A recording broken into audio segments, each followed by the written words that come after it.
When you think of the worst people during the Holocaust, you usually think of Adolf Hitler and Joseph Mengele.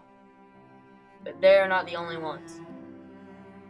There is also a woman named Maria Mandel, who doesn't get as much publicity, but is just as cruel.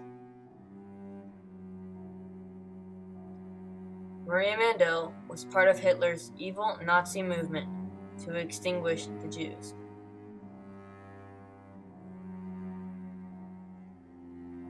She was married to the infamous doctor Joseph Mengele. Maria Mandel joined her first women's concentration camp at a very early age and soon became the leader of the Ravensbrück camp. This camp was known as one of the worst in the history of the Holocaust.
Together, Maria Mandel and her staff created a living hell for all women in their concentration camps.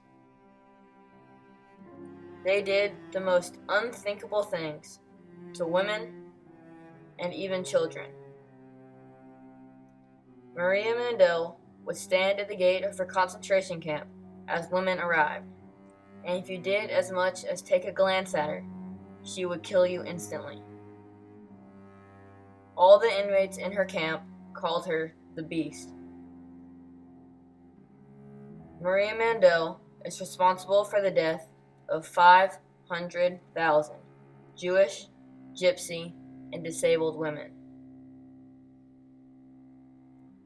She had no mercy.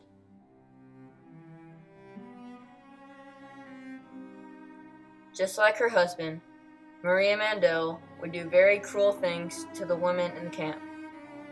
If she saw someone who looked interesting or could do something amusing, she would keep them with her and call them her pet Jews.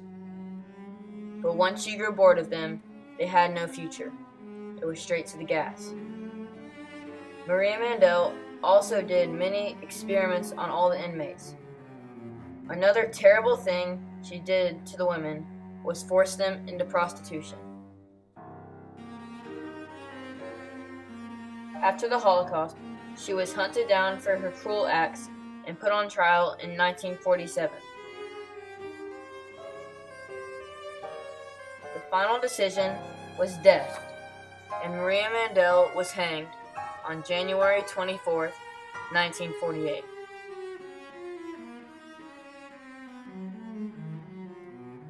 Now I hope you understand how Maria Mandel fits in with the terrible crowd of Nazis, and that you can't overlook anyone in the Holocaust.